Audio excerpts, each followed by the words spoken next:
Magandang araw mga tol. Kalyus Chapsoy TV ulit.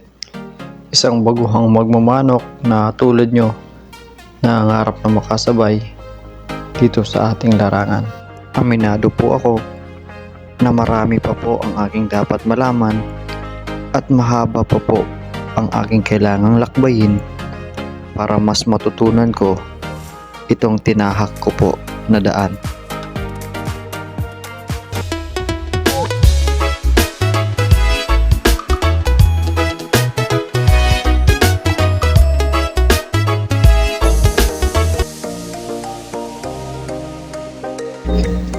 Kalyus Chapsoy ulit. Baguhan at nag-uumpisa. Nangangarap ang mas maayos at magandang kartada. Wala mang mga alas na linyada.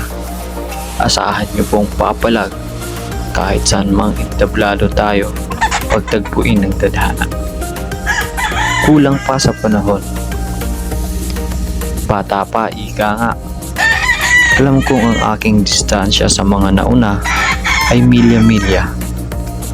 Ngunit ang aking edad naman, ang aking magiging susi upang mas matuto pa at makalangap ng makaalaman na aking magagamit kapag kapanahon ko naman. Katulad ng iilan, lakas ng loob ang aking sandata. Kaya sa ating munting mga magmamanok, huwag tayong mawawalan ng pag-asa. Patuloy kahit kapos. Sa entablado, madalas man tayo mamulot ng sariling manok, magtiwala lang at tayo naman ang minsay tatayo sa tuktok.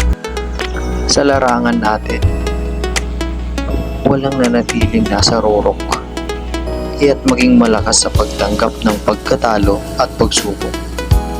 Kulang kung ang diskarte ay di mo pag-iisipan. Patagalan sa larangan ang labanan at hindi patapangan. Ang iyong pinansyal, samahan mo ng disiplina.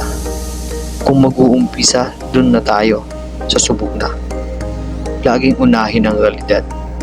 Hindi po ito padamihan. Ako po ay nag-uumpisa, di man di kalidad ang makikita nyo sa aking munting manukan. Naniniwala po ako sa pagdating ng panahon, ako po ay magkakaroon.